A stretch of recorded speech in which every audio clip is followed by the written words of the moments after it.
line is kind of gone from there. And this is me a few years ago. So this is slide, a small kind of presentation that I've put together for you guys.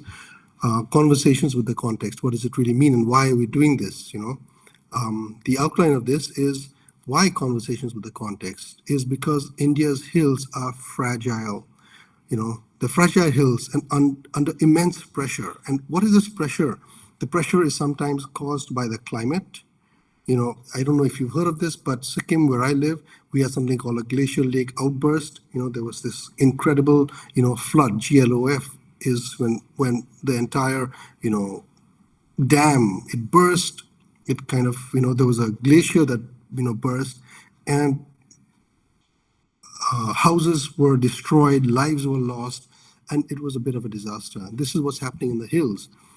The cloudburst in Sikkim triggers flash floods. So it's not only restricted to Sikkim. There is, cloudburst in Uttarakhand as well. And there was lives lost in Shimla, in the Western Himalaya. And it's not just restricted to the Himalayas. It extends all the way down to Kerala and to other hills. Wherever there are hills, they're vulnerable. The hills are vulnerable. You cannot do whatever you want, when you build in the hills. And, these are some views. This is definitely an AI generated image, but, some of these are caused by unchecked growth. I hope you've heard of Joshimath. What is happening in Joshimath and what can you do? This is, one of the scariest things. The entire hill is sinking and we have a whole settlement there. How do you deal with this? And some, by our insatiable greed, we are, as humans, just so greedy, and we want to destroy, the planet. I would hope we don't, but the Aravallis, this is, on point right now. This is what's happening in the world. And the Aravalli Hills is under threat because of, what's going on. So the purpose of this brief, like why are we doing this, is to draw attention to the fragile hills and how we are feeling this. And we as architects, architecture is one of the most disruptive human activities. At mass scale, it is so disruptive. So mistakes that we make on this fragile terrain are irreversible. We have to know that. When we make these mistakes, they cannot be, revisited. So the competition asks you, how do we build responsibly when the land itself is fragile? How do you build, right? So the objectives of the competition to promote a deeper understanding of context-responsive architecture, especially in fragile and environmentally sensitive terrains, to encourage students to recognize the ecological, cultural, and ethical implications of building, to demonstrate how architecture can create meaningful spaces for reflection and dialogue while maintaining environmental restraint. This is so important, environmental restraint. How can you control yourself? To physically realize that these ideas through built projects can be experienced, occupied, and critically evaluated.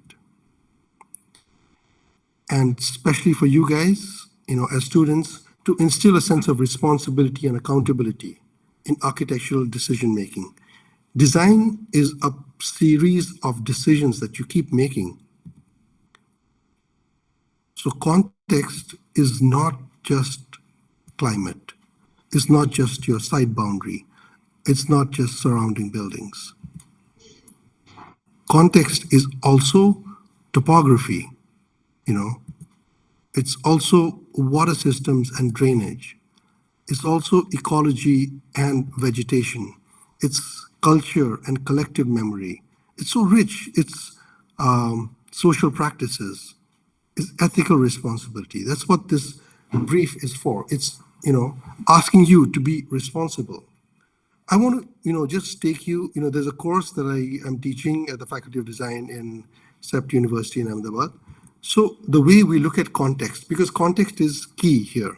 You have to understand the context. So this is a bit of a study that, the students, when they had come to Sikkim, they had made. So these are the bunch of students that had come. And we looked at context in 4 or 5 different stages. The first thing we looked at is global context, regional context, local context, and then site context. So your context is not just the site. You have to look beyond just your site. At a global level, you have to take into account, in Sikkim, it was, different activities, tourism, etc. What made Sikkim, famous in the world? There's the red panda, there's the yak, there's flora and fauna, which made Sikkim, known, renowned in the world. There's the history of Sikkim, the food of Sikkim, the culture. There is a narrative that gets built around Sikkim. And then you come to, slowly, I mean, this is like, changing scales. And you come to the regional context, where in the regional context, you look at, paintings and art and culture and symbolism through color. And you just get deeper and deeper into what is the context, understanding the context through, looking even at buildings. We're looking at buildings. This is the Royal Chapel here. And just studying the building for its design and its layout and its proportions and construction methodology, wall sections, and just trying to understand the culture through its construction, but also going beyond that and going into dance forms, going into attire and folklore, cultural narratives. These things are extremely rich to draw from in order to develop a concept that will help you design. And then from the regional, you come to the local, which really talks about Gangtok and talks about the bioreserves there. And then you come to the site, and at site, you look at what is surrounding that site in the immediate context, as well as around the site, you have the flora and fauna. You have what grows on that site. You can really be one with the site, feel extremely connected to the site on the site that you're going to design. You have to be really aware of what you're doing. Okay, so now coming to the ANDC Trophy. This year, architecture is framed as dialogue, not dominance, response, not imposition, negotiation, not assertion. You don't want to be a star architect, one of those star architects. You don't want to be that guy. You want to just understand what you're doing in this context, understand the context. I will keep coming back to that. This building is very famous. I hope you know this building. But basically, in the hills, land speaks and architecture responds. You don't just build, unscrupulously. You listen to what the land has to say. And the first thing you do is, to define the context, okay? So a little bit about my office and what we do.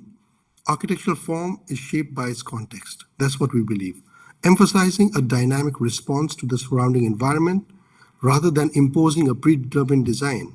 So I don't go back and say that I want like a building like Zaha Hadid and say that I want to put it here. It doesn't work that way. At our studio, we prioritize adapting to the context, especially in hilly terrain, by connecting to it holistically. This is an important word. It has to be connected holistically. This is my context, right? There's, Nepal, Bihar, the mountains, and we are in an extremely, seismic zone. So we have to be extremely aware of this. This is the high risk zone, zone 4. So we can't go ahead and do whatever the hell we want. And we have the monsoons that we have to deal with. So we have to deal with the land shaking. We have to deal with the monsoons that come all the time. And we're inundated with water. And, behind the Himalayas, it's really, really dry. So how do you build in such an environment? So this is one of the mantras that I have been following. I have developed it, and it's basically about adapting architecture to the environment. And there are 5 principles for building in the hills that I've come up with. The first is build on slopes, leaving flat areas unbuilt. This is a building by Jeffrey Bawa in Sri Lanka. It's called the Heritage Kandalama.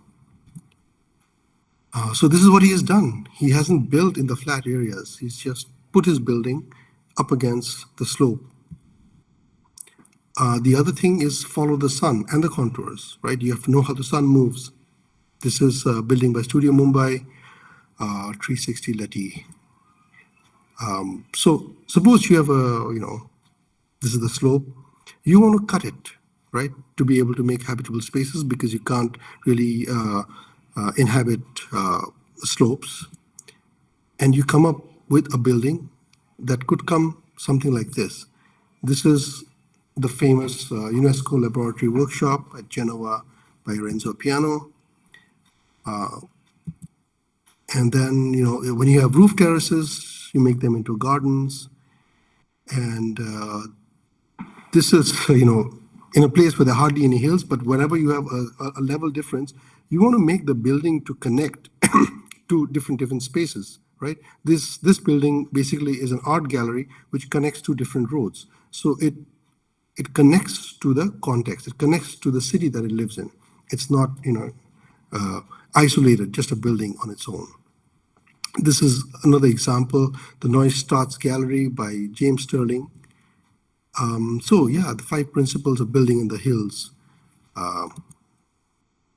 So now coming to, our core, let's say the competition, the Center for Contemplation and Conversation, okay. So it's a place for reflection, it's a place for dialogue, it's a place for collective gathering. Everybody knows what this building is. This is not what we want. So it's not a pavilion, it's not a sculpture, it's not an object placed on land. It's not that. Everybody knows where this is. It's a spatial system. It's a system of different spaces. It's a sequence of spaces. This is the Alhambra in Spain, in Granada. So it is a sequence of different spaces. You move from one space to the next, to the next, to the next. And it's shaped by the context. This is the Potala Palace in Lhasa. It's shaped by the context. The hills rise and the building rises with it. The site, coming to the site must be sloping, okay? This is for you. Site must be sloping, must be undulating, must show clear topographical variation, must include ecological systems, vegetation, water, soil, must have social and cultural relevance. Don't put, this structure in the middle of nowhere. I mean, yes, maybe in the middle of nowhere, but have, relevant justification, what you're doing there. It can be located anywhere in India, but it should have it should be culturally connected to the context. The program, the teams are free to choose to interpret the program. It can be specific, like an institution, or it can be a sequence of spaces without any predetermined function. It can be just, you're moving from one space to the next. The area is from 8,000 square meters to 15,000 square meters. The minimum capacity is 200 people simultaneously. You must design a center that accommodates 200 plus people at one time, multiple group sizes, simultaneous activities. This is architecture as collective experience, not just an isolated room. It must include arrival and threshold spaces, collective and assembly spaces, intimate conversation spaces, individual contemplation spaces, and enclosed reflection spaces. So when we say the first thing, the arrival and threshold space, right, it's an entry court, it's a landscape forecourt, it's a gathering spill-out zone, orientation, it's a pause space. The intent is to transition from the outside world into a contemplative environment. If you don't know this is Lunuganga by Jeffrey Bawa again. It is, one of the most beautiful spaces, that just is sort of like an arrival forecourt. It's so beautifully designed and proportioned. So, perhaps something like this is just an idea and kind of an example. This is another Jeffrey Bawa space. It's, it's the Paradise Cafe right now in Colombo, but it's an arrival forecourt. It gives you time to just come in and to, understand that, yes, you are taking on the journey. Where are you going and how are you doing this? The second space you have to make is a collective assembly space, could be a convention hall. So the intent is it's covered but responsive to climate and site. It could be enclosed or not. It's, it really depends on how you design it. It could be enclosed like this. This is, a church by Peter Zumthor, which is fully enclosed. It depends on the story that you're trying to tell, because I want you to tell a story. I want you to come up with a story and then to tell that story. Or it could be completely open like this, covered from top and then open. This is also a church. I just found two examples of somehow churches that relate to what I'm trying to convey to you all. And the third is smaller conversation chords. The intent is pause, notes, moments of interaction. So you just sit and you talk to people, about what is happening in this world. It could be a kind of a living room kind of scenario. It could be slightly bigger than this or larger than this, but then you have spaces for individual contemplations. So places where you can think, what are we doing? How is what we're doing affecting the planet, and how are we leaving the planet for future generations? So it could be just spaces where you think, meditate, and you can have this amazing view and connect with the context while you are sort of meditating. So sort of meditation spaces. This is another, Peter Simplor building, and you're looking at landscape and you're thinking about, what are we doing with this? Slightly larger reflection spaces. And this is this tremendous building by Snohetta, looking at landscape and space for you to think and, engage. The project must clearly demonstrate the sequence of moving from open to semi-open to enclosed to open. You should be moving, and it does not have to be in the same sequence. I think there were some questions asked, in the queries. So it doesn't have to be in, this specific sequence. It can be more flexible. But your design must respond to the topography, hydrology. Topography, everyone understands. Hydrology, where is the water? First, understand your context. Where is the water coming from? Where does it go? And what are you going to how are you going to deal with that? Where is the climate? How is the sun moving? Where is the wind coming from? Where is the rain? And how is that going to affect? How is it already affecting the land? And what are you going to do when you put a building in this place? The ecology, the vegetation, the soil, the biodiversity. What are you going to do? The culture. This is so rich and so deep, you can really get into it. This year, drawing an analysis based.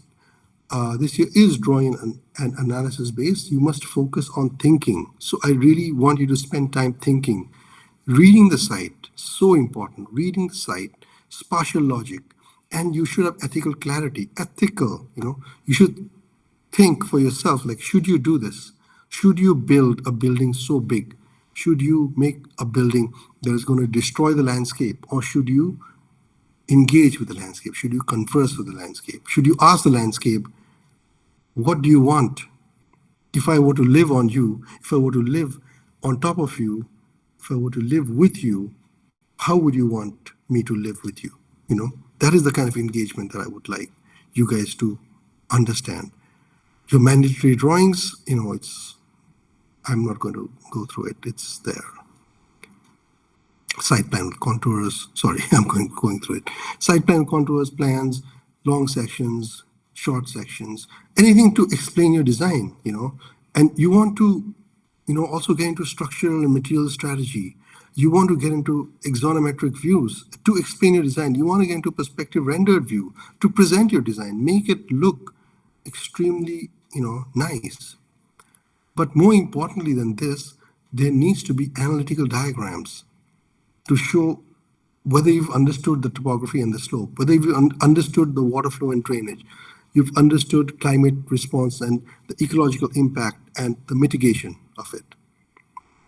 You must have a responsibility and accountability statement. You have to go to the site and see your design, and you have to explain what was disturbed, what did you disturb, how damage was minimized, what was consciously avoided, and long-term ecological implications of this. This carries significant jury weight. So contextual understanding, program handling, spatial sequencing, environmental responsibility, architectural resolution, representation, and communication. All of it, very important.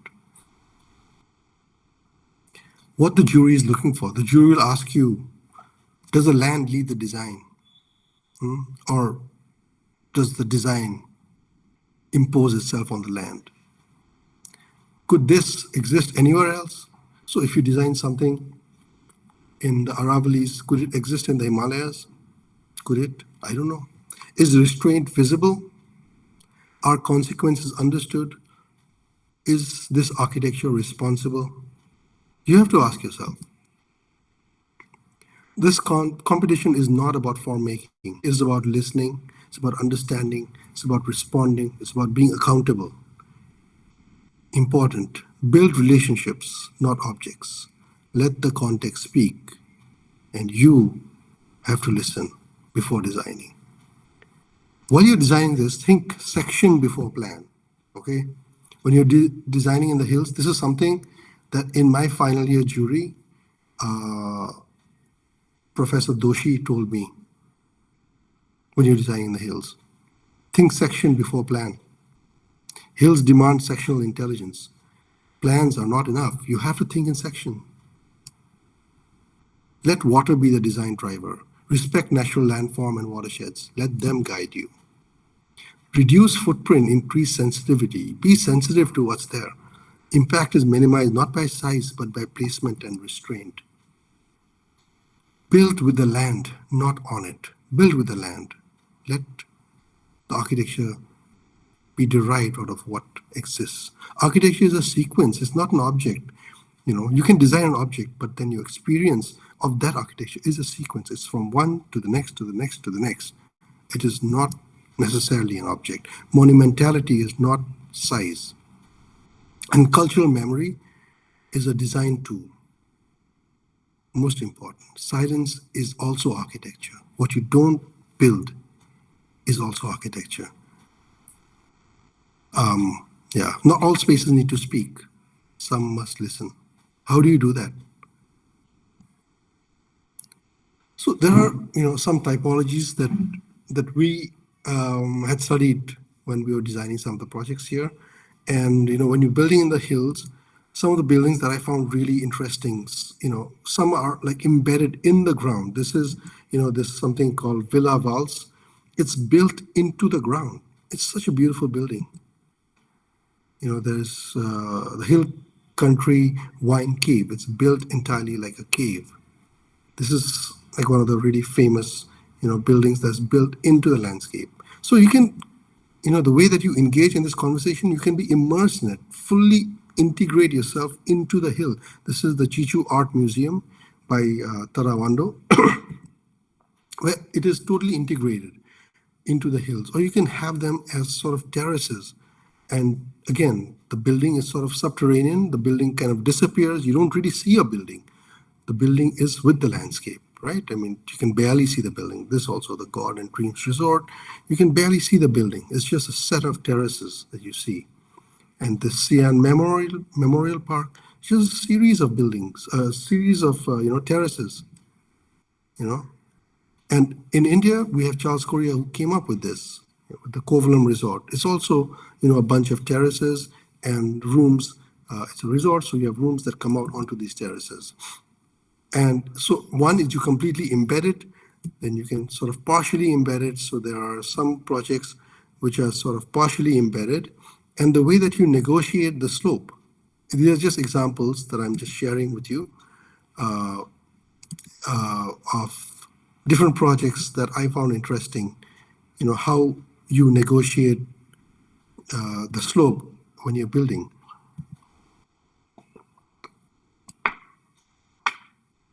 So as you can see, it's just you build along with the slope. You don't. So this is such a beautiful narrative. And you can just imagine how this space would be used. So one way is to really embed yourself. The other one is to, touch the ground lightly, just on stilts. Just lightly touch the ground in specific points and basically have your building floating over it. Your building or your, collection of buildings. So this could be, totally on stilts like this, and you allow everything else to go, below it. Then the other thing is to follow contours. So you have a kind of a slope, and then you just build a building that is totally following the slope. Yeah, like this. You have this building, and then this is called a slope house with the building. Yeah, then coming back to, one of my most favorite projects where the building completely follows the slope, and the entire space is such a beautiful sequence of different spaces, but they are totally, integrated with the slope. So, yeah, wish you all the best. Thank you, sir. Yeah, so look, there are a bunch of these questions, the queries. Should we go through them or? Uh, I believe, sir, it was a very clear and well-structured presentation, and I feel most of them were answered in this presentation. But still, Okay, if anyone has queries, they can ask over here in the chat box, or they can turn on their mic and ask here itself.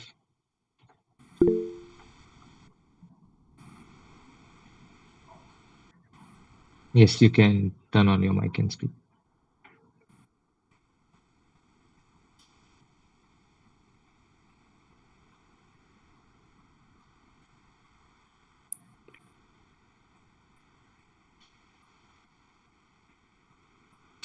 can't hear.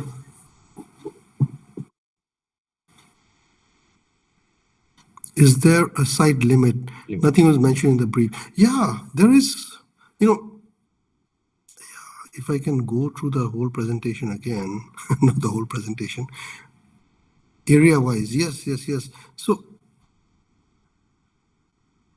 let me see if I can do this again.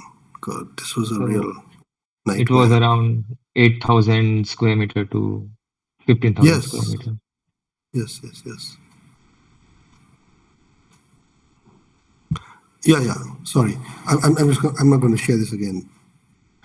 Are we permitted to add, modify function? So there've been, the queries that were sent. You can add or modify. You can. It's up to you. Programmatically, you can change the brief. And 8,000 to 15,000 square meters was the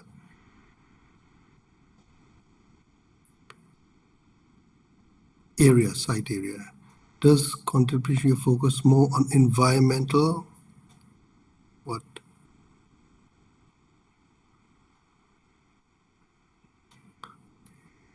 Yeah. See, both. Like if you are very disturbed by the environmental degradation, you should contemplate on that. Or you can just contemplate on environmental degradation. But yes, it is primarily for environmental degradation. And if you get so moved by that, then yes, it would be for self-contemplation as well. Yeah.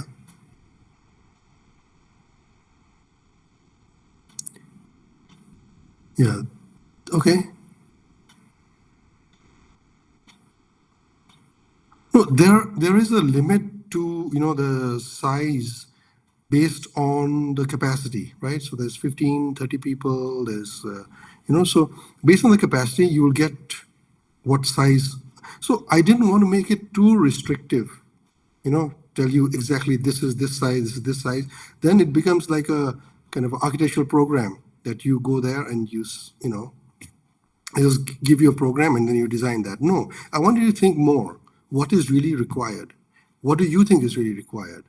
So your total built up it depends on you. For 30 people, if you want to squeeze them into a space and say, okay, I want you to be very close to each other and talk very closely with each other, then yes, then you restrict your space. But if you want them to be further spaced apart, then your space gets bigger. And then there are other things to consider. How are they moving? What is the circulation? How do you want them to engage? What is each space? Well, what are they looking at? How do how do people engage with each other, and how do people engage with the landscape and the context and the overall sequence, the narrative of how this flows.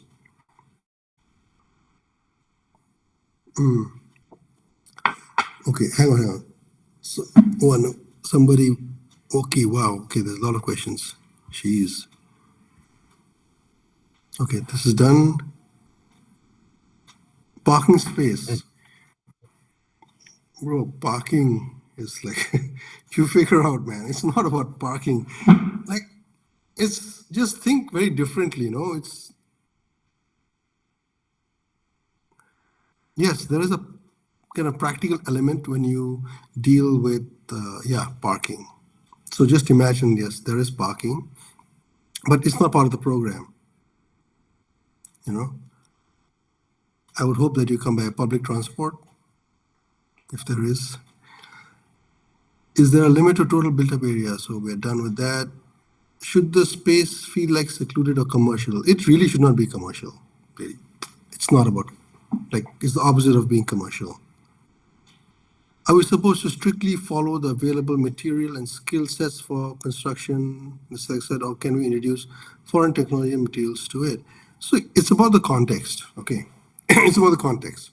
So if you understand the context well, then you would want to include the materials and everything that is available in that context. Now, if you want to add something very different, I would think that you have to have really good rationale behind it. Like if you come up with technology which will save the world, then yes, why not? If it's sustainable and if it's like really, is not going to cost an arm and a leg to bring this technology or this material up there, I don't see why you should not do it, but you should have good. So as with every design, you should have good reasons why you are doing what you're doing.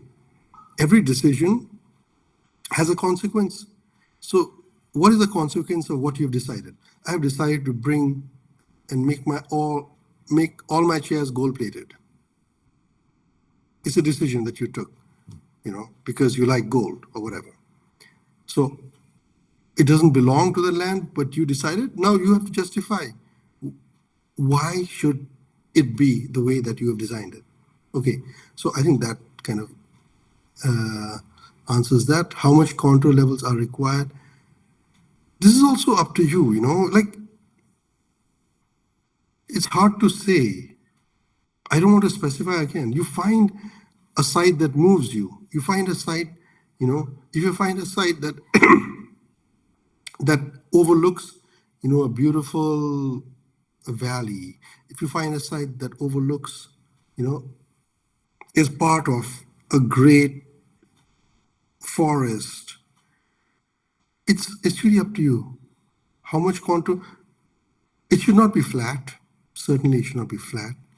It should be, in one of the mountainous regions of the country, right? Can we conceptually assume a public or semi-government authority as a commissioning body? Yes, of course. Yes. You can totally do that. This is one of the questions in the query that was sent. Is it compulsory to consider natural calamities while choosing a site, or is there a situation where that may not be a primary factor? Look, if you're going to be designing in the Himalayas and say that, okay, this is a place where earthquakes don't exist, I don't think it exists. I mean, it's not right? I mean, you have to consider that yes, there are earthquakes in this region. So I'm not going to go and erect a huge tower here for some reason. So it has to be region specific, context specific. You have to define that if I am going to be designing in Joshimath, suppose I go and design a building in Joshimath, how am I going to design? I know that the land is sinking. Can I design a building that doesn't sink? Can I find another way that approaches that complication? If you go to certain areas where there are landslides all the time, can you come up with a solution that mitigates the landslide? Right? Okay, will jury look into more flexible spaces to design it if it is context specific? I didn't understand this question at all. Will I believe for that the jury criteria are given in the brief itself, so they can look for that also. Yeah. Please, guys, please look there. No, that's what. There's no minimum angle or slope. but don't make it flat. And you can use your own judgment. Like there is no, no need to look at statutory requirements, from the government also. But use your sensibility, use your, common sense. So are we trying to invite new subset of people into the center, or should we focus on local people, a niche crowd? It's for everyone, man. The planet is for everyone. No, it's for everyone, for locals, for tourists, for everyone. There's no, it's not like there's no target group. Everyone should be concerned with climate change. Everyone should be concerned with the environment. Everyone should be concerned with what we are doing with this, with the planet or the hills. We should be concerned. So it's not a niche crowd at all. Considering the space is intended for social interactions and reflection, should they have an urban, secluded context? Yeah, sure. Like urban means it has to be in the hills. So if you're in Aizawl or if you're in Sikkim, there you have cities in hills. Like you have to have a city in a hill. So that becomes an urban environment. You can't go in the middle of Ahmedabad and say, okay, now this is a hill. It's not a hill, right? It should not be flat. I hope that answers Chaitanya Kamble's question. While approaching the site analysis and design development, should the primary emphasis be placed on responding to the site's physical constraints and landform characteristics or to the environment? All of it, no? All of it. All of it. What does context mean? It means everything. It includes everything. Okay. So should you do this? Should you do that? It's your choice. What is more important? You do, and then derive your design from that. Okay, I hope that answers that question. Is not building, leaving parts of the site untouched a valid architectural decision? Yes, not building is leaving. Of course, I mean, you're giving 8,000 to 15,000 square meters. You cannot build in all of it, and it's your choice what you choose not to build, where not to build, Where do you choose to position your building, So, like I told you in my presentation also, like personally, I choose to build in slope areas. I choose not to build in flat areas. Okay, it's a choice. Flat areas are so precious, so difficult to come by. So I choose to not build there. So that's what I choose, answering that question and answering that question for this context, as well as, for a general context also, that you don't want to do the easiest thing, right? The easiest thing in an environment like this is you want to make a building, go and plonk it in the flattest piece of land there. Okay, this is your land, put it there. That's it. But there is no thought involved in that, right? Anyway, so where are we now? Does the space, does the space can be designed what we need to provide as an experience? Sorry, man. It has to be an experience. So when I'm talking about a sequence means an experience. It's not, like one space and you design one building. It's not that. It is a sequence. So therefore, it is talking about an experience, an experiential, movement.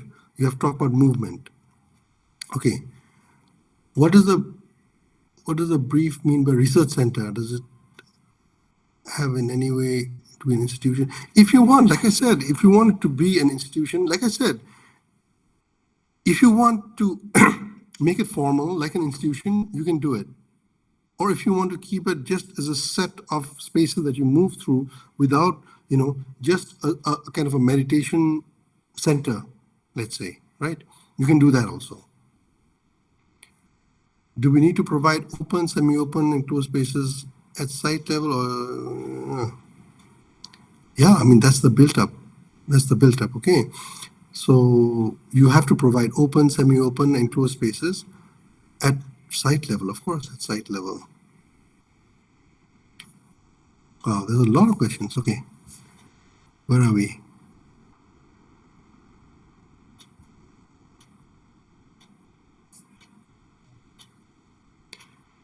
Will the reserve forests or eco-sensitive zones be considered by the jury? Yes, yes, yes. You can. I mean, it's an academic exercise right now. I mean, if I were to go and build, obviously, I would get stopped. But since it's an academic exercise, you can select it and you can think for yourselves also. Suppose you were in the middle of a, like a reserve forest. How would you build there? You wouldn't be allowed to build there, but how would you build if you weren't allowed to build? I know I'm contradicting myself, but given the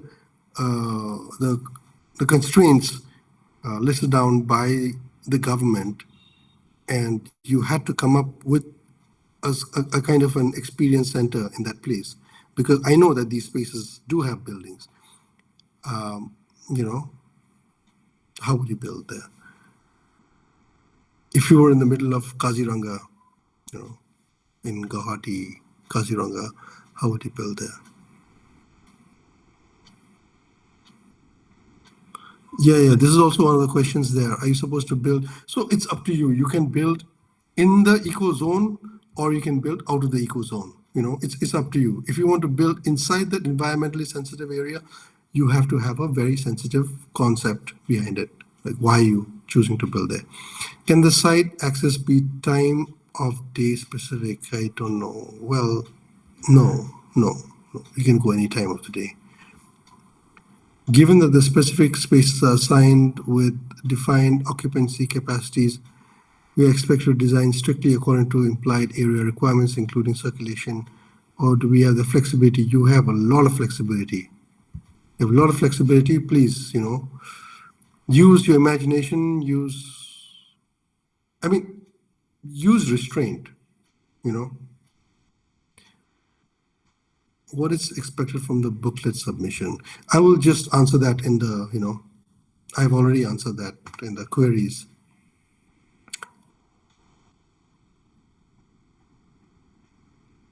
Okay, no timing, there's no timing. I can find, it can't find, if can't find the site could be provided. Yeah, I don't know. I can provide a site, I can provide sites, but then, you'd have to really know about this area. I think can provide you. It's up to the participants to crack the brief and choose a site by themselves. I think so, yeah. I mean, come on, you can do it, man. Since exact site contours are generally not available, it's acceptable. Yes, absolutely. Yes, absolutely. It's very difficult to get, but now you have the technology to get, something close to it. I don't want, this is not going to be actually built, right? It's an exercise to make you aware and make people who are involved in this aware of what we are doing. And how should we engage? How should we, converse with the context? How should we do this? So it's about that. So please go ahead. So, yes, the design, the program requirements states that the space may be occupied as one large gathering or by multiple smaller groups simultaneously. And in the required sequence of spaces, says the design must include a clear spatial progression through. So it's somewhat stating that whatever building we're going to design, it can be one clear building, but it's the spacing that is most looked into. The design, the progression of the spacing. So see, what I can understand from the brief that has been put to you guys is that it is not one individual building. It's not like one building. It's a set of buildings. It's a series of buildings. It's from one building to the next, to the next, to the next. It is a sequence of spaces. So it is really not one building. I think the cluster refers to spacing, the spatial expression that we may provide as the design students, and it does not state primarily that it is the building that we have to arrange them in clusters as such. It is Yeah. May I read it, please? It says Yeah. students must design all the following components, spatially organized as sequence rather than a cluster. So what I'm trying to get at is, it is not a cluster of one small building. What I'm trying to, hopefully make you engage with is that it is, like a multiple of clusters, let's say. It is a multiple of clusters, a multiple of different types of buildings. Okay. Okay. All right. Sir, Yeah. sir, I wanted to ask, like, since we are building on the site, so how much, like, which part is important? Like merging our build form with the site, or building it in such a way that site destruction, like through the techniques which we use, that is minimum. It goes hand in hand, no? If you build sensitively with the site, then the destruction will be minimum. The damage to the site will be minimized. I don't know. Am I being clear? Or if have I understood your question? I think my consideration was that as we are we have to build something on the slope or on the hill, so Yeah. we have to use either way a technique, maybe a cut and fill or something or the else. Let's Yeah. so in some or the other sense, the topography or the land would be damaged. Yes. So is it right? Yes, the damage, obviously there will be some damage, but how much are you going to damage it? Are you going to entirely obliterate it and make everything flat? Or are you going to damage it, slightly? So that is the whole thing about conversation. If you look at the land and then you find that there are rocks there, then you go and do something else. If you find that there's a stream there, then you do something else. If you find, so you negotiate all these small things that come with the site, and you negotiate it in such a way that you want to try to impose something onto the land, but the land is telling you that you can't do it. So you listen to the land, and then you shape your design in such a way that the resulting design is a conversation between you and the land. Land is telling you something. Listen to the land. That's what this competition is about. It's about listening to the land and not coming from before and saying that I want to make a building with courtyards. Bus. I want to do a building with courtyards. But maybe the land is telling you, no, this does not, allow you to make courtyards. It allows you, it's like you have a horse. You have a horse, right? A wild horse, and you have to tame that horse. It's not just going to get tamed, right? You have to find a way to talk to the horse and, to be able to understand what the horse wants before you can allow the horse, or the horse allows you to ride that horse. It is kind of looking at it in this manner. Okay, that can I build in this? Yes, you can. If you are a very unsensitive designer, then you can just go and cut everything and say, okay, I'm building this the way that I want it. But I want you to think more and be more sensitive to what you're doing, and then listen to what the land is telling you. Listen. Yes, sir. Thank you, Just sir. for clarifications, it says that these spaces must be experienced as a continuous journey, not as isolated components. So how can we understand that it should be made clusters? So this is also interesting because suppose, it's a series of spaces that go from one to the next, to the next, to the next. So you have to write a narrative, almost like writing a screenplay for a movie. Yes, right? sir. Or for a play. Write a story. Write a narrative that I'm moving from this to this to this to this to this. It is a journey. It's a sequence. Right. It's not just I go to this space, so I could just go to that space and come back. But it's not about that. It's about you go in, and you're like immersed into this space, and you just feel like, oh wow, I want to just see more and more and more, and I want to get moved by the building so much that I want to contemplate on what we are doing to this environment. Right? I mean, that's the aim of this building, that when you look at this building, or when somebody enters this building, they are moved enough to think that, yes. Thank you. What are we doing? Okay. A few more questions, and I think we can wrap up the session. Okay, man. Yeah. I mean, Gaurav has raised his hand. So, does Gaurav have any question? There are some questions in the chat as well. What? Chat questions are done, no? Okay, here, sorry. Damn, okay. This is done. Do you need to provide construction techniques and details? Man, if you can, it's good for you, right? It's like what the jury is asking for. Have you understood the context, right? If you've understood the context, means the context is material. It's about construction techniques. It's about culture, you know? If you can make a Katkuni house and you can reinterpret that Katkuni house up in the Western Himalaya, it's like, great. So yeah, if you can do it.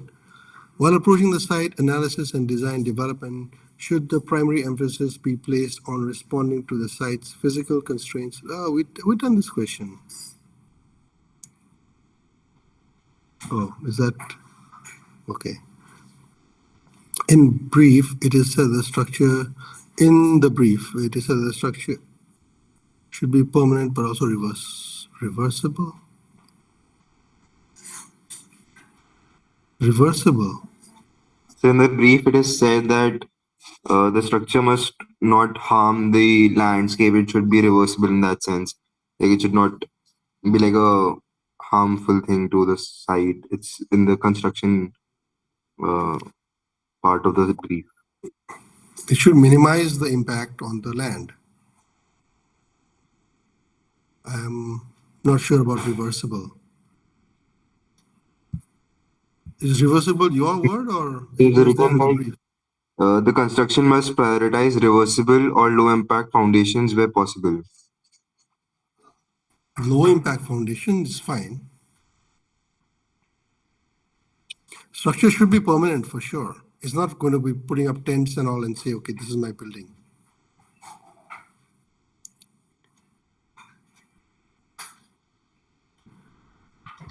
Okay, I'm not clear about where this is about reversible. Can you just put it in a question and show me what exactly this is, and I can address it outside of this presentation. So in the design guidelines of the brief, under the structure and construction part, there it's written.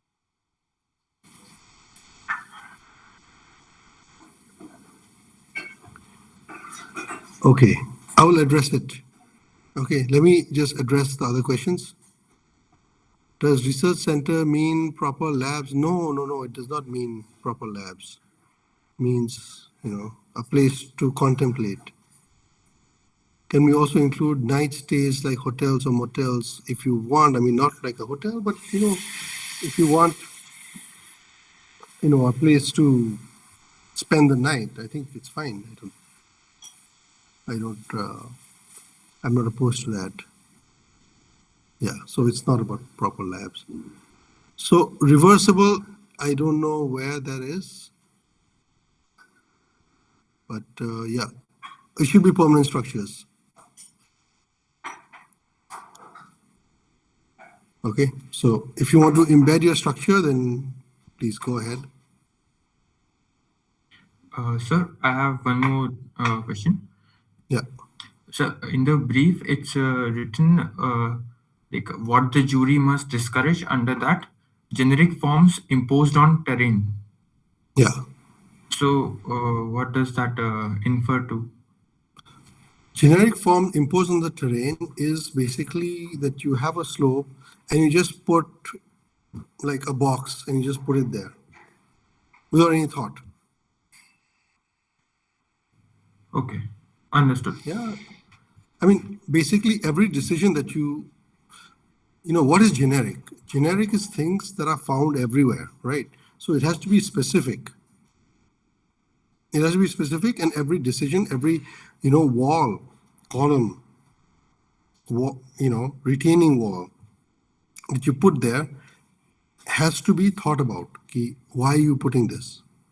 Is it so big? Why is it so big? Etc. So I have All right. another question. Like I have seen some sites. So those sites are earlier maybe they were agricultural land, so they are stepped in their topography. So can we consider such sites? Yeah, sure. And like, is it necessary to have a water body or some flow of water nearby? It's not, but it rains Yes. also. So when it rains in the hills, water moves in a particular way. So if you can understand how that moves and, shape your building in a particular way, I think, that will help you. Like, can we make an artificial way so that the water flows around our building and it can generate while raining season is there, it generates a water body flowing, something like that. I know what you mean. So look, it's not about creating, that kind of experience. It's not about creating an experience of, for beauty.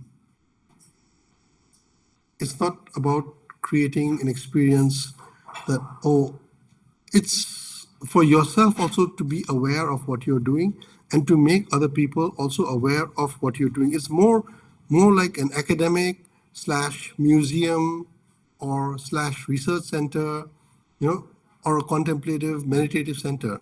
So if you want to use water in a particular way, I mean, go ahead. But it should not be like, I want to create a fountain because it looks beautiful. It shouldn't be like that. Okay. I believe most of them are covered, and yeah. After this, we will release the query set, including the questions that were asked during the session also. Okay, And good. by tomorrow, all of them will receive it. All right, Thank you, guys. sir. So, yeah, thank you, guys. Perfect. And Thank you for your time. yeah, look forward to, some great designs, some really interesting designs from you guys. I'm really very excited that, yeah, looking forward to it. Okay. Sorry for the, hiccup at the beginning, but Uh, all the best. All the best, guys. Cheers.